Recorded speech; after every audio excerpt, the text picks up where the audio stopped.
कुंभोज येथे अवैध मावा व सुगंधी तंबाखू साठ्यावर कारवाई। मोहम्मद अली मुजावर यांच्यावर गुन्हा दाखल।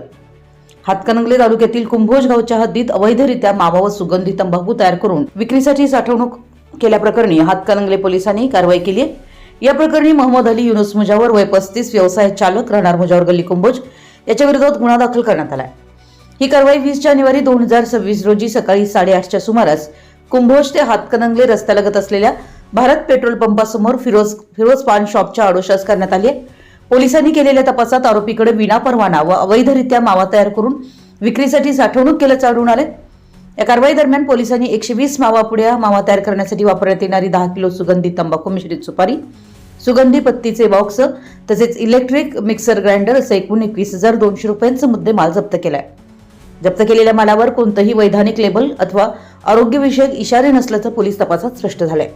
या प्रकरणी हातकणंगले पोलीस ठाण्यात cigarette and tobacco products act 2003 अंतर्गत गुन्हा दाखल करण्यात आला असून पुढील तपास हातकणंगले पोलीस करतात। सदरची कारवाई पोलीस निरीक्षक शरद मेमाने यांच्या मार्गदर्शनाखाली पोलीस उपनिरीक्षक विनोद पिलानी, पोलीस कॉन्स्टेबल राहुल टोंडपे व भोसले यांनी केली।